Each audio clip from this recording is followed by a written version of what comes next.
Hello，大家好，这是可以让你在开车、做家事以及睡前需要声音陪伴你的鬼故事。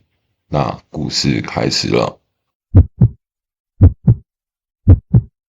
他在 Tinder 上写自己45岁，但看起来顶多30出头，寻找包养，每周$700，无性关系。这听起来好的太不像真的，但身为一个穷大学生，我愿意赌一把。我往右滑，听得立刻显示配对成功。他的讯息几秒钟后就来了，嘿，甜心。我对甜心这次有点反感，但我讨厌归讨厌，700块就是700块，所以我忍了，回了句嘿。他叫 Jack， 说自己开公司，但从没说是什么公司。我们聊了一阵子，他就问我要 Venmo 账号，要先汇第一笔钱给我。几分钟后，我收到通知。我看着那$700，盯了至少20分钟，以为自己随时会从梦中醒来。但这不是梦，你还在吗？我点开讯息，在，抱歉。如果你不介意，想问你要我做什么。我盯着聊天框，直到他回复。我只希望你帮我做些小忙。这听起来像是有关性的。什么样的忙？比如说，我需要你帮我收个货。这听起来够清白了，但我还是觉得会有些蹊跷。700块只为了收个包裹，拜托，我没那么天真。是去邮局之类的吗？不是，我会把地址传给你，但我不喜欢在 Tinder 上说这些。你有 Kik 吗？或者你可以给我你的电话号码。 Kik， 这是2011年吗？我决定给他我的电话，他立刻传了地址过来，接着又传了他家的地址，我要把包裹送到那里。我现在不在家，但门口的蓝色花盆下面有把钥匙。进去后，把包裹放客厅咖啡桌上，记得进去时要锁门，离开时也要再锁一次。我抓了车钥匙和钱包上车，把地址输入 Google 地图。收到。路上罗，我倒车出车道时，手机震了一下。我是说真的，进出都要锁门，拜托。我觉得他有点小题大做，但我还是答应了他。那房子看起来像废弃的，周围有道破旧的铁丝网，一个小门摇摇欲坠，跟周围那些比较漂亮的房子比起来，它显得格格不入。你是来拿 Jack 的东西的吗？我抬头看到一个男人站在房子敞开的门口，他几乎占满了整个门框，头快碰到门楣。他很高大，浑身肌肉，整个上半身都覆盖着刺青。对，应该是吧。我站在人行道上没动，回道：你待在那别动。他说：我照做了。老实说，就算他没要求，我大概也不会动。我环顾四周，发现这条街上没其他人，我一个21岁的女人孤身一人在街上。我紧紧握着车钥匙。几分钟后，那个男人抱着一个纸箱走出来，纸箱大概鞋盒大小，但边角有些污渍和潮湿。你能开一下车厢吗？他问。我打开后车厢，他把箱子放了进去。好了，给你。他说谢谢。我回道。我绕到驾驶座开门。哦，还有一件事。他说。我看向他。小心点。他说。我回话。我把音乐开到最大声，一路开到 Jack 家，希望能盖过我的焦虑，但没有。我把车停在碎石车道上，待在车里，欣赏着那栋房子。那是一栋巨大的房子，门廊有10柱，草地绿的我从没见过。我关掉引擎下车，拿起包裹，走向前门，从他说的地方拿了钥匙。我开门走进去，随手把门关上。我想起他说过的话，进门后要锁门。我觉得这有点夸张，但当我盯着关上的门时，不知怎地，我却伸手把门锁上了。我走进屋内，脚踩在厚实的酒红色地毯上，感觉很舒服，同时欣赏着屋内的装潢。所有家具都是木质的，看起来贵得吓人。这里的装潢费用大概够我读好几次大学了。我把包裹放在咖啡桌上，正要走回门口时，听到屋内某处有电话铃声，我僵住了，口袋里我的手机震了一下，我拿出来看，除了 Marvin 的电话，其他都别接。我把手机放回去，循着电话声找过去，探头看了几个房间，最后在一个办公室里找到电话。我走到桌边，看了来电显示 Jack 来电，这有点奇怪。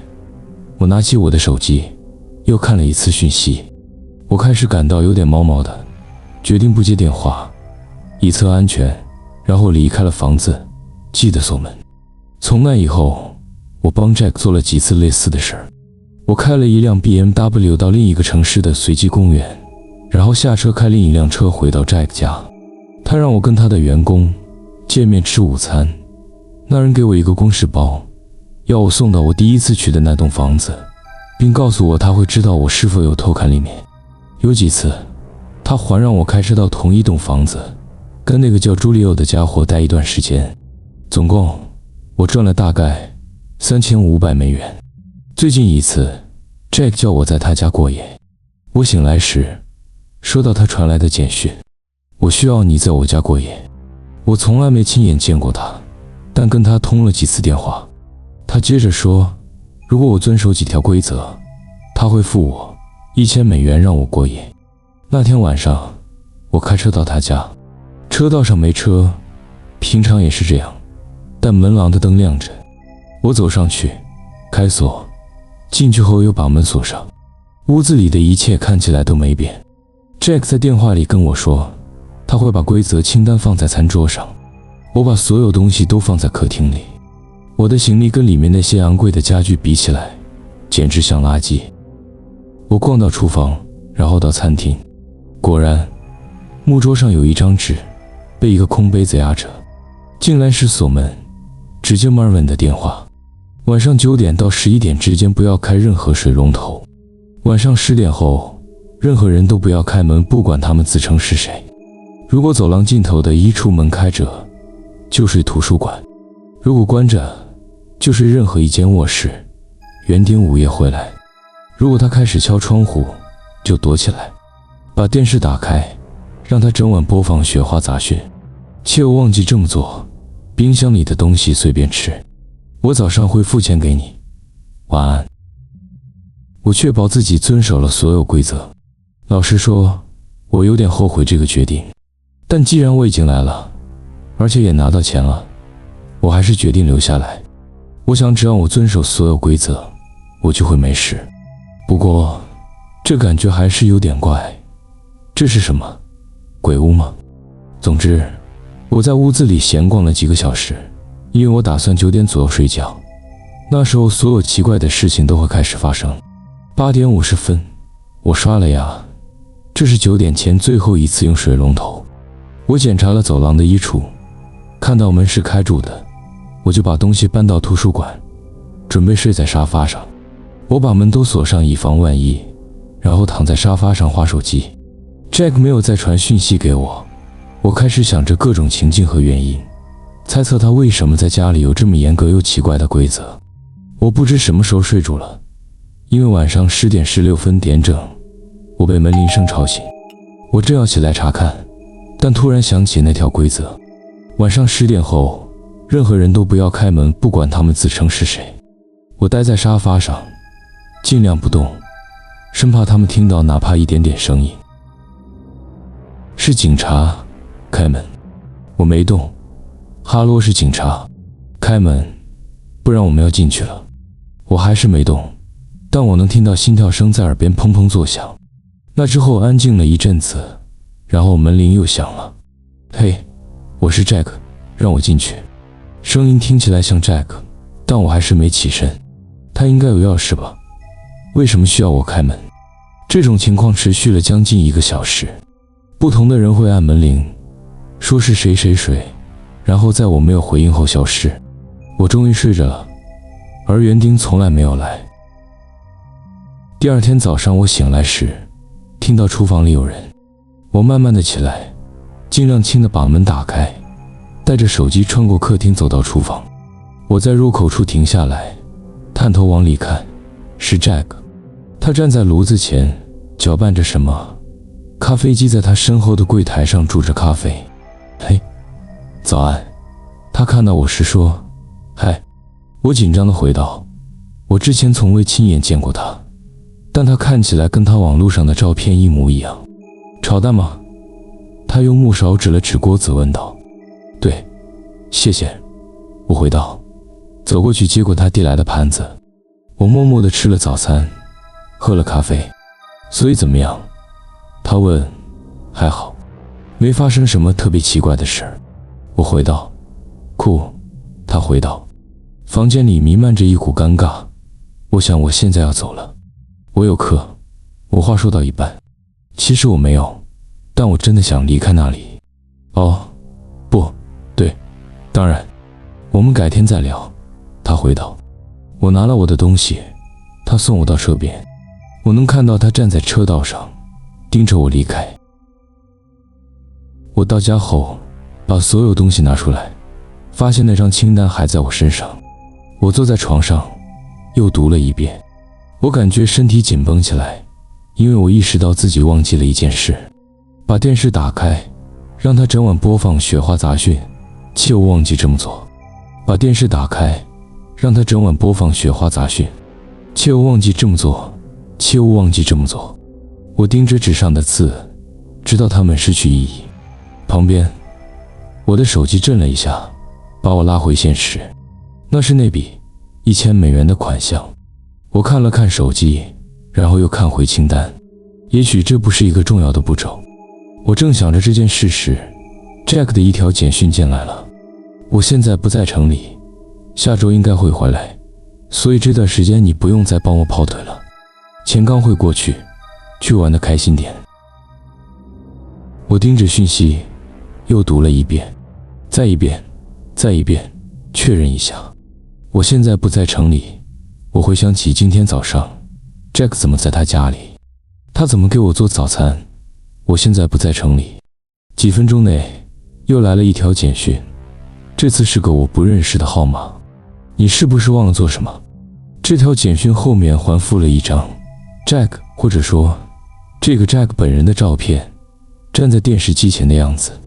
我没有回复，接着又来了一张照片，这次是我家外面，后面又跟了一条简讯，小心点。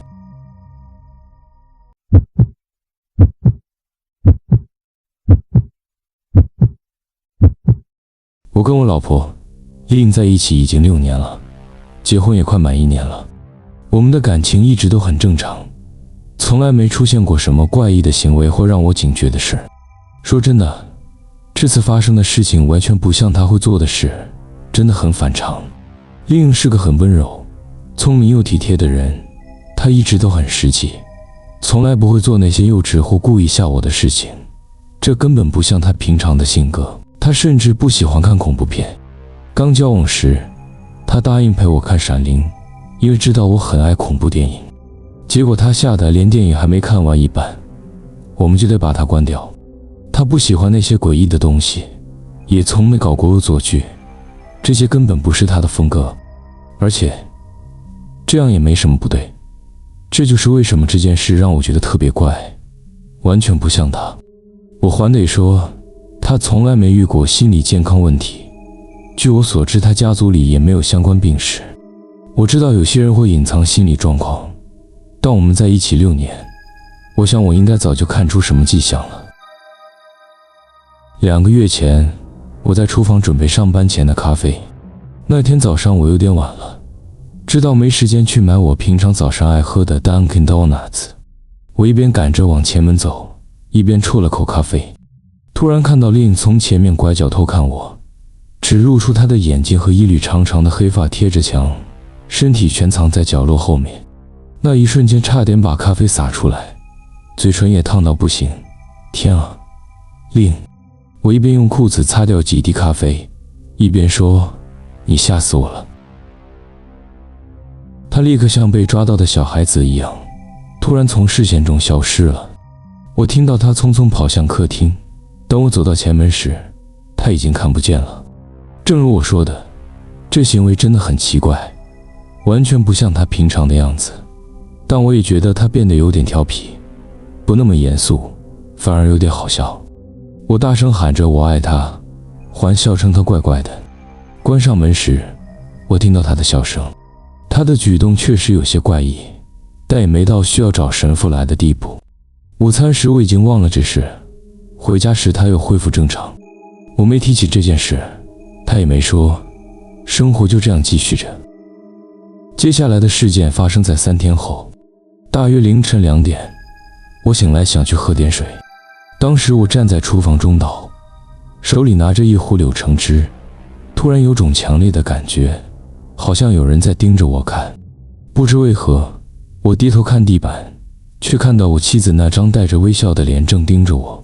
她从中岛的另一侧偷看我，双眼睁得大大的，目不转睛，嘴角挂着笑，笑得像柴郡猫那样诡异。我尖叫了，老实说，不是因为生气，而是因为害怕。那一刻，我真的感到恐惧。听到我尖叫声后，令像个小动物一样用手脚拍打着瓷砖地板，迅速往后爬出我的视线，跑出厨房。我没有追，也没有喊他，只是愣在那里，震惊的不知所措，心想他到底被什么附身了。我花了比我愿意承认的时间才回到楼上，但最后还是回去了。当我走进我们的卧室时，令侧躺着睡着了，或者说他至少是在假装睡着。我站在那里看了一会儿，仔细观察他的呼吸，确认他是真的睡了。我当时有种感觉，他会在我上床的瞬间突然跳起来吓我，但他没有。我爬上床，他一动也不动，呼吸轻柔而深沉。我开始怀疑自己是不是做了一场梦。隔天早上，我等他下楼喝咖啡。当我递给他一杯咖啡，亲了亲他的脸颊后，我决定问他那晚的事。昨晚那到底是怎么回事？我问，语气保持轻松，避免让他感到尴尬或不舒服。他皱着眉头喝着咖啡，摇头表示完全不知道我在说什么。你又在偷看我？从那边。我一边说，一边指向厨房中岛旁的地板。他顺着我的视线看过去，然后转头朝我大笑起来。他笑得很开心，我也忍不住跟住笑了。你有时候真的会吓到我，你知道吗？我说。他咯咯笑着，把杯子放到台面上，双手环抱住我的脖子。你一直都让我毛骨悚然了，所以我们扯平了。他调皮的回应。我们道了声再见，各自去上班。开车的时候，我一直想着他那天从中岛后面对我咧嘴笑的模样，那双手在地板上爬行时发出的声音。我告诉自己，他只是想搞怪，想陪我一起享受对恐怖事物的热爱。我并不是真的害怕他，但心里总觉得怪怪的。后来我越来越常看到他偷偷看我，有时候他会从沙发后面或客厅的窗帘后偷瞄我。有一次，他甚至钻进了摆在我们窗尾奶奶留下来的那只老旧大箱子里。如果不是那箱子破旧的铰链发出声响，我甚至都不知道他藏在里面。他把箱盖微微掀开，只露出半张脸，笑得像个兴奋的小孩，那模样让人毛骨悚然。我都不知道该说什么，只能呆呆地盯着他看。终于鼓起勇气问他为什么要这么做，他没有回答，却慢慢把盖子合上，把自己关进箱子里。我只好离开，心里感到不安。我不懂他为什么这么做，但很明显这让他很快乐。我只能希望他很快会玩腻这个游戏。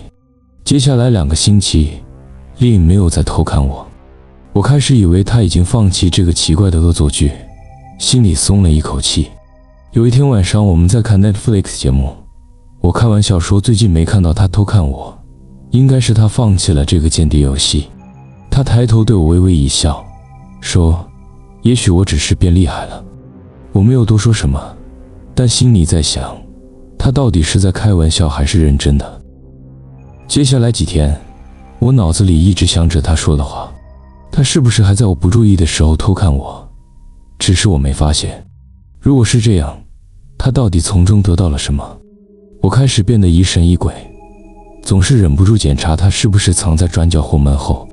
每次只要在家里看到他不在我视线范围内，我就会紧张地跳起来。我觉得自己很傻，甚至有点疯狂。但几个星期没再出事后，我开始放松了。我停止躲家具和墙后面查看，告诉自己那只是个不好的回忆。然而，就在几天前，事情变得更糟了。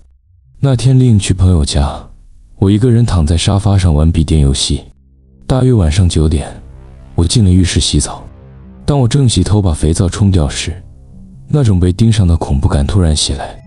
我慢慢睁开眼，差点吓到心脏停止跳动。丽颖正从浴帘后偷看我，整个头伸进淋浴间，身体却还在外面。她那长长的黑发贴在浴帘上，发尾环滴着水。她嘴巴张住，露出恐怖的笑容，眼睛睁得又大又红，好像好久没眨过眼。她的妆化得花花的，2道黑色泪痕从脸颊流下。她看起来既兴奋又完全疯狂。我吓得尖叫，连忙往后退靠墙。她没有动，笑容也没消失。我真的吓坏了。我们就这样站着好一会儿，彼此一句话也没说。终于，过了好久，她慢慢地把头从淋浴间抽回去。我透过浴帘看到她模糊的身影，向浴室门口慢慢推去。下一秒，浴室门狠狠地关上，声音大到连镜子都在震动。我又尖叫了一声，跳出淋浴间去把门锁上。那1小时里，我都躲在浴室里。也许我反应过度了，有些人会这么说，但不管是玩笑还是真的，我都受够了这种疯狂的把戏。这是我在浴室里来回踱步，不时贴耳听门声时，一直告诉自己的话。突然，我听到一个低沉的声音，便把耳朵贴到浴室门上，努力听着，什么声音都听不到。但我想象着丽颖就在门的另一边，悄悄地对她的恶作剧轻笑。一股怒气涌上心头，我生气极了，因为她让我在自己的家里感到害怕，还得躲在浴室里整整1小时。为了什么？只是个玩笑。如果是玩笑，那真是烂透了。丽颖，你到底在干嘛？我怒吼道。这种鬼把戏真的让人受不了。我等着她道歉，或者回骂我混蛋，可是只听见一声轻轻的呻吟，几乎让我怀疑自己是不是听错了。接着就是完全的寂静。丽颖，我喊着，声音颤抖得完全藏不住。没有回应，只有我自己沉重的呼吸声。我发誓，拜托你，别再搞了。我大喊，猛敲着门。我等着他骂我，这样跟他说话，我觉得他肯定会回骂我。其实我从来没对他大喊过，但什么都没有，只有淋浴头偶尔滴下水声。我不否认自己很害怕，害怕到不敢打开该死的门去面对我自己的妻子。我要等了大概30分钟，那感觉像是一辈子这么长。最后我决定不再藏在浴室过夜，跪下身子从门底往外看。我差点以为会看到他的脸从门缝偷看我，但幸好没有。我可以看到走廊一直到楼梯顶端，但没有丽颖。我不知该为此感到庆幸还是更害怕。我盯着看了几分钟，等着他的头从楼梯顶端露出来，但他没出现。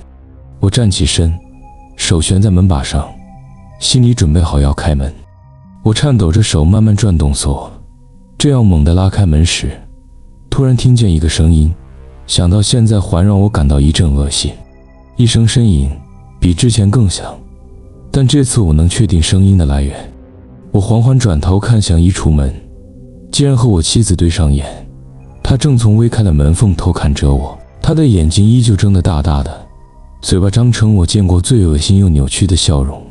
我甚至没有尖叫，害怕到连喊都喊不出来。她双手紧抱胸口，身体因兴奋颤抖着，仿佛快要忍不住那份喜悦。她喉咙里发出低沉沙哑的呻吟声，深沉而原始，让我全身起了一阵寒战。不知怎地，我硬撑着打开浴室门，飞快地跑下楼梯，顺手从客厅桌上拿了钥匙和手机，然后冲出门直奔车子。身后隐约传来他刺耳的笑声，但我没听到他追来。我甚至没关门。开车离开时，我开得比法律允许的速度欢快，全身不停颤抖，可能是害怕，也可能是寒冷，或两者都有。我没穿外套，也没穿鞋，只有一条内裤，头发还是湿的。我直奔距离约40分钟车程的哥哥 Chris 家，完全无视所有来电和简讯，直到安全停在他家车道上，我才拿起手机查看。另打了4通电话，发了一堆讯息，都在问我去哪了，为什么就这样离开。我气得把手机丢到仪表板上，对他那种冷淡的态度感到愤怒。哥哥和嫂子看到我只穿内裤感到惊讶，但让我待多久都行。Chris 借我衣服，问我发生什么事。我说跟Lynn吵架了，但没说细节。我不想让他觉得我为了恶作剧就离开老婆反应过度，毕竟这些年我一直鼓励他别那么严肃，要放轻松，想让他活得自在点，但我绝对没想到会变成这样。我试着在他们的沙发上睡觉，但大脑完全不让我安睡。每次闭上眼，我就看到Lynn那张笑得诡异的脸，从衣柜里盯着我看。想到他整晚都躲在那里，我全身起了一层鸡皮疙瘩。他根本没离开那该死的浴室，而是偷偷溜进衣柜，然后猛地关上浴室门，骗我以为他离开了。一想到要回家，我就感到焦虑不安。我翻来覆去，完全睡不住。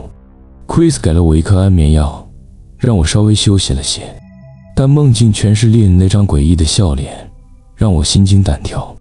天刚亮我就醒了，沙发让我全身酸痛，感觉精疲力尽。我知道迟早得打给Lynn，但却不知道该说什么。除非他保证不再做那些恐怖诡异的事，否则我绝不会回家。我只想要回我的妻子，那个一向严肃认真的她，现在看起来比以往任何时候都更让我怀念。我正想打给她，把这些话说出口，突然又感到那熟悉的被监视感。我正盯着天花板，心跳快得像要跳出喉咙。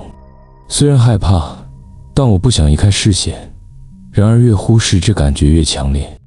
我的目光不由自主地移开天花板，他的脸贴在沙发旁的窗户上，盯着我。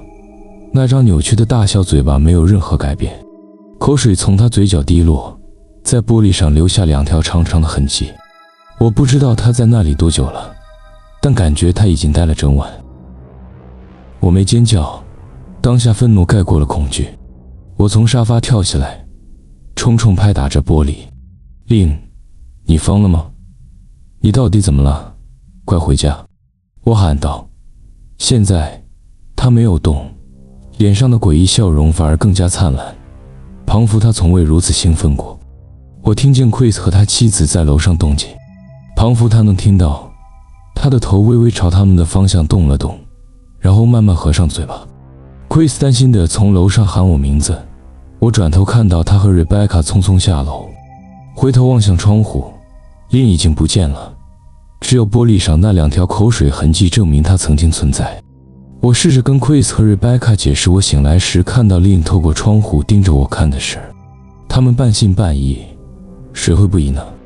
我们一起到窗前查看，地上没有脚印，只有一个浅浅的凹陷。Chris 猜可能是动物留下的，我没反驳。他们认为我整个是做梦，但他们不了解，我也太累，懒得再多解释。那天我请假，把手机关机，不想面对Lynn，只要跟他说话，我就觉得难以承受。我真的开始相信他可能出了不可逆的问题，无论他承诺什么，我们都回不到从前。这个想法让我心如刀割。那天早上我哭了好几个小时，中午时我觉得自己准备好了，要跟他对峙，给他最后一次解释的机会。毕竟6年来，我还是想给他这个机会。我开机，看见他发来的数十条讯息，语气都像是个关心我的妻子。我们可以谈谈吗？我爱你，请你打给我。我真的很担心你。你能回我讯息吗？快点回家吧。还有一堆类似的讯息，全都是说他爱我，想我回家，说他有多担心，却一条也没提他那些疯狂举动，好像他根本不是在现实中，而是在演史蒂芬金小说里的角色。连他的简讯都变了，平常他发一大堆文字，只是叫我买条吐司。你会以为经过那些诡异的行径，他会有更多话想跟我说。我知道对一些人来说，这可能显得幼稚，毕竟你们距离这件事很远。但如果你看到令看着我的眼神，他像野兽一样四脚爬行，然后在衣柜里对我露出疯狂的笑容，我想你也会觉得我这反应很合理。我在 Chris 和 Rebecca 家又待了一晚。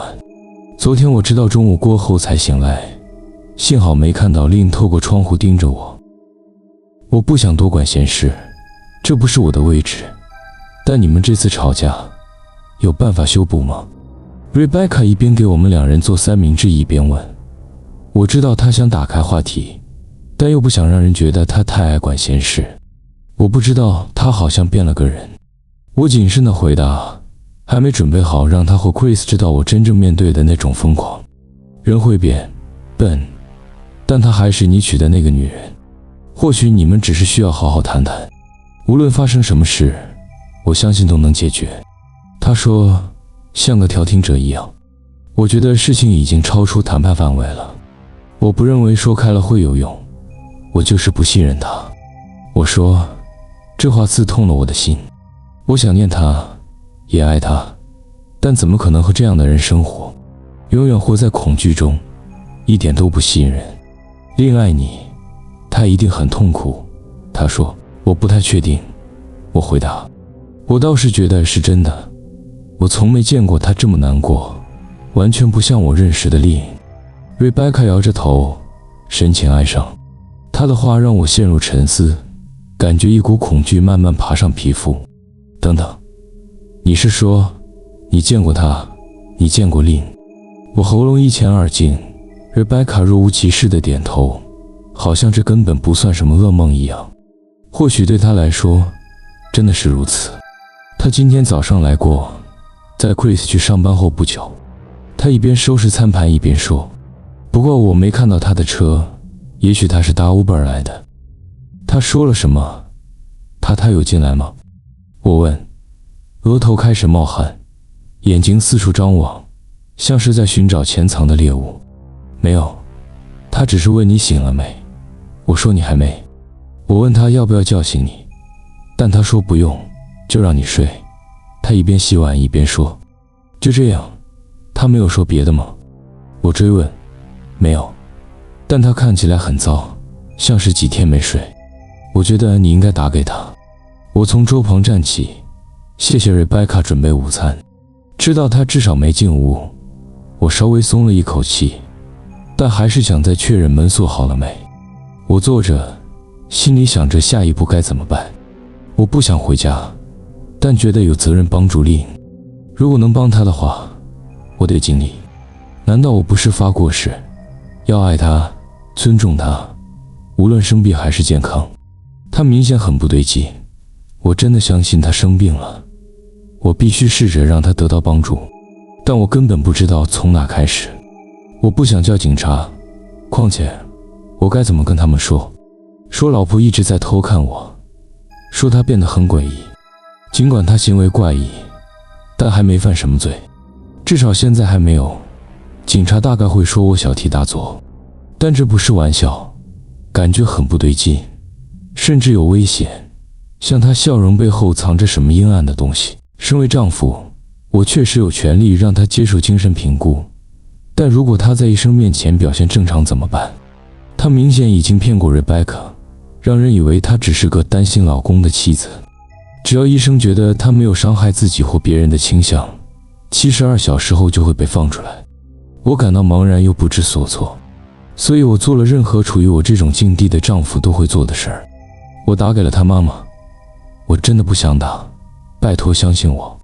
我和她妈妈 Marianne 关系从来不算好，我们没吵过架，也没什么明显冲突。她并不是个很热情的人，也不好相处。她几乎不笑，就算笑了，也只是嘴角轻轻上扬，眼神依旧空洞，没有什么表情。她身上有种让人觉得她永远都在戒备的气场。我只见过她2次，每次都很短，感觉她不太认同我当她女儿的另一半。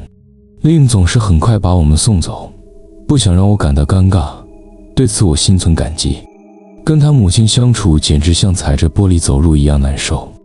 我们搬到3周外后，我很庆幸不必经常见到他，虽然我很想避开他，但我还是需要他的帮助。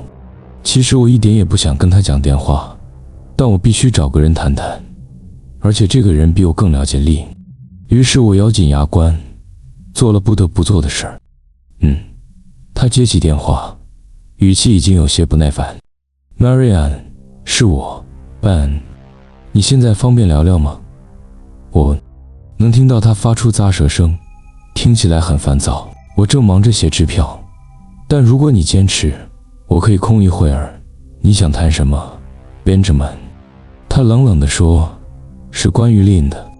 他最近行为怪异，我想知道你是否知道什么。”我话还没说完就被打断。Benjamin， 你讲话绕来绕去的，我不太懂你到底想要什么。他问。我几乎能想象他穿着薄毛衣和长裤，不耐烦地用指甲敲桌子。我想知道你有没有注意过他有什么奇怪的行为，或是心理健康方面的问题。我问。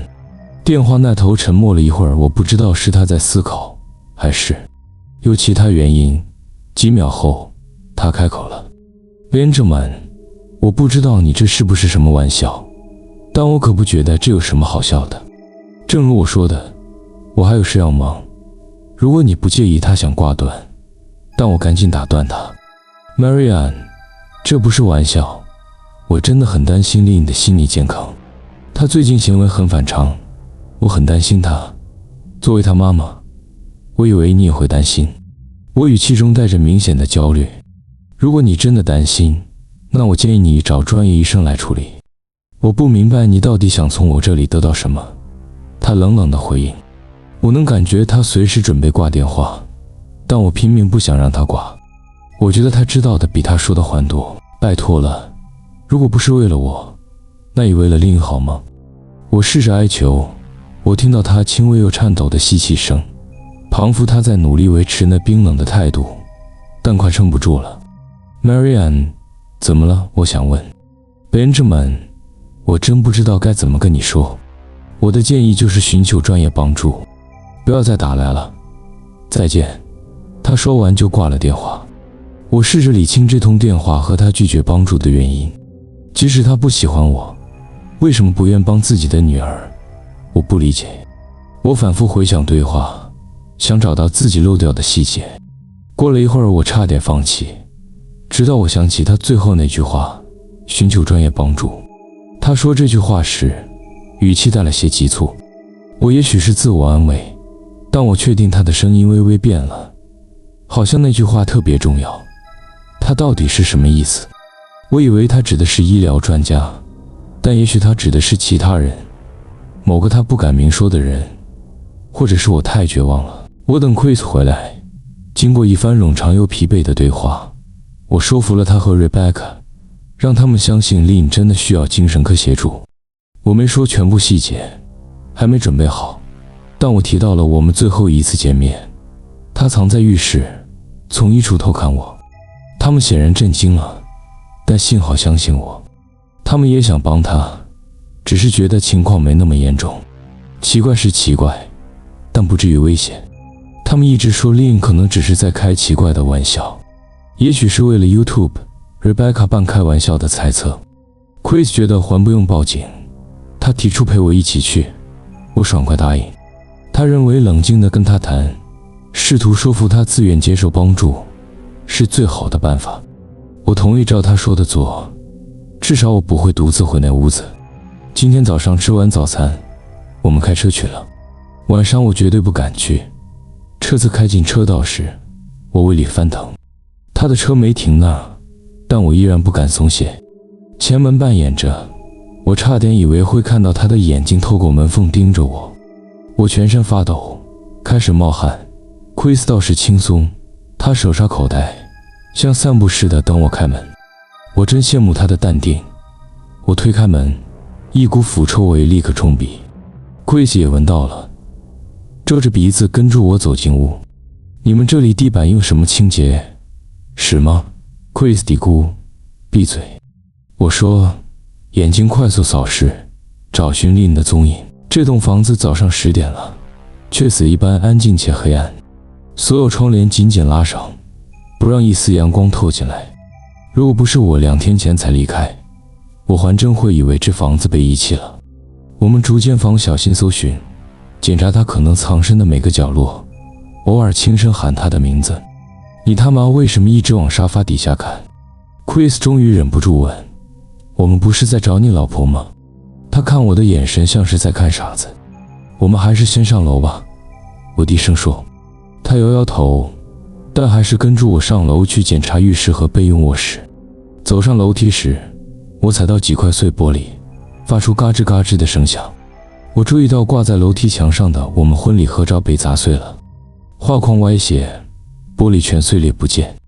我盯着那张照片，喉咙一阵哽咽。那是我们刚离开教堂宣誓结婚后拍的，她穿着白纱，好美。我看着丽颖那张曾经美丽的脸，从未想过有一天竟会成为我恐惧的根源。我们继续爬完楼梯，检查备用卧室，但里面一尘不染，像是没有人住过。我有些犹豫，不敢进浴室，那晚的恐惧瞬间涌上心头。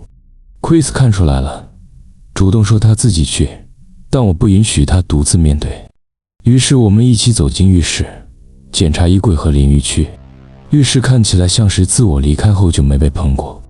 但我觉得他不在这里。你先收点衣服，我们明天再来吧， Chris 说。我点头，走进我们的卧室，匆忙把几件衣服塞进旅行袋。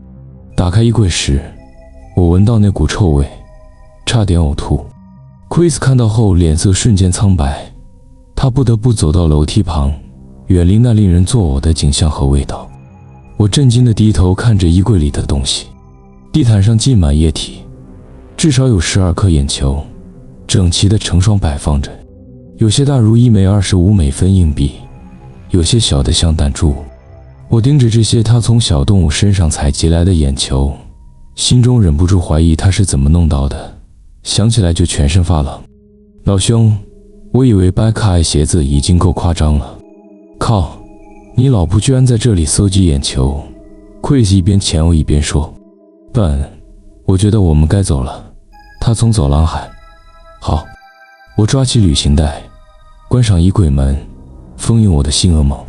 我走出房间，深深吸了口气，嘴里满是腐臭味，我忍不住又想呕吐。谁会把一堆眼球排成这样放在衣柜里？克里斯喃喃道。我早就跟你说他需要帮助了。我说，他不只是需要帮助，他需要的是驱魔。他说，你还来不来？我真受不了这味道，话到嘴边突然停住，眼睛瞪得大大的，充满恐惧。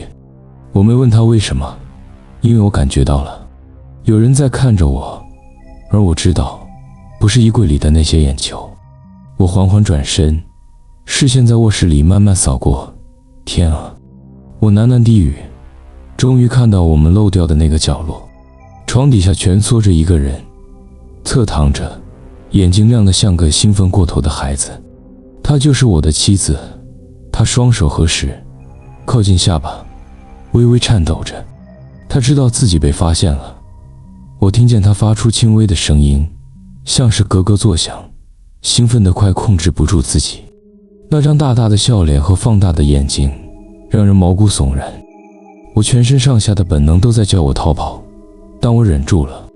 她是我的妻子，不管她变得多怪异，我都要帮助她。林武轻声说。她没回应，但头轻轻点了2下。宝贝，我只是想帮助你，好吗？你愿意让我帮你吗？我问。我往前踏了一步，小心翼翼地接近她。我爱你，林。我继续说着，靠近她。她嘴巴微微张开，发出一声轻轻的呻吟。我忍不住想逃开。她的肩膀开始抖动，眼睛瞪得比盘子还大。我蹲下来看她，发现她的手沾满了血。随着我越来越靠近，她的手抖得更厉害，像是在弹着看不见的钢琴，偶尔划过下巴，留下一道道血痕。我想要避开那血腥的气味，呕吐感袭来。她的嘴唇前裂，血液从裂缝中渗出。我知道她不会自己走出来，但我也不忍心让她那样独自待着。我慢慢靠近，伸出手去碰他，他咯咯的声音越来越大，手也不停颤抖，手指灵活地弯曲着。这时我看到血从指缝中渗出。天啊，林，你流血了。我说，我本能地伸手去握他的手，却还没碰到，他的手就猛地向我抓来。一阵锐痛从手臂传来，我跌坐在地，手臂烧灼般疼痛，血滴滴落在地毯上。我震惊地看着他，他疯狂地笑着，手里紧握着一块大玻璃碎片。你还好吗？克里斯从我身后问。我微微转头，抱着受伤的手臂点了点头。转回去看林时，他的注意力已经转移，他不再看着我，脸上的笑容也消失了。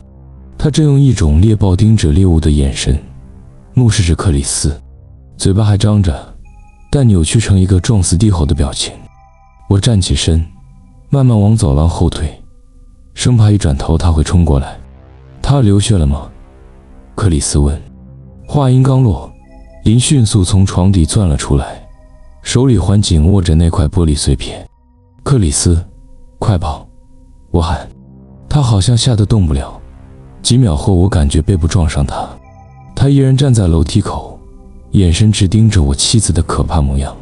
林爬完全身，站在卧室门口，整张脸都充满愤怒，肌肉绷紧，血从他的手指流下，滴在地板上。天啊！林克里斯试着轻松地说，你这是在玩捉迷藏吗？我伸手推他往楼梯方向走去。快动起来，克里斯！我尽量压低声音，但语气坚定。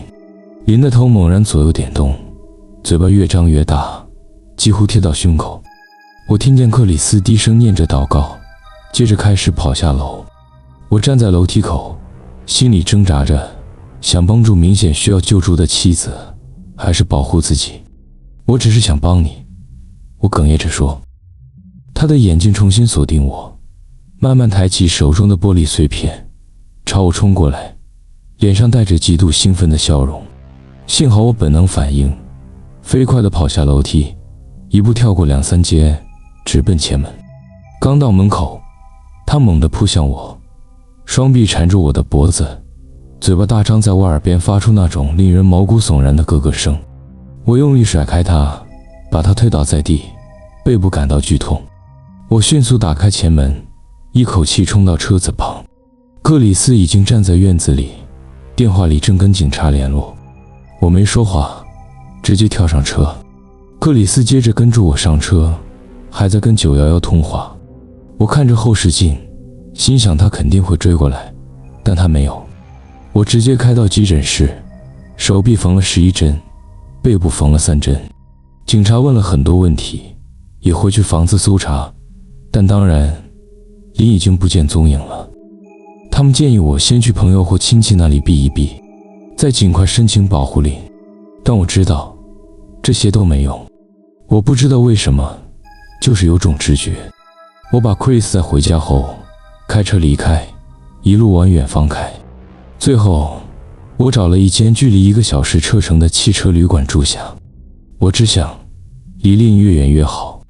这4个小时来，我一直待在这里，心里环抱着一点希望，也许警方会找到他，也许他们能帮他，让他得到他需要的治疗。但现在我不那么认为了。就在40分钟前，我收到一则简讯，来自一个陌生号码，只有3个字：我找到你了。还附带一张照片，画面很暗很模糊，但我一眼就认出来了，那是我老婆的眼睛。这些话是我在收到那张照片之后马上打出来的。我不知道该怎么办，我现在一个人，又冷又怕最糟的事。我有一种强烈的感觉，我正被监视着。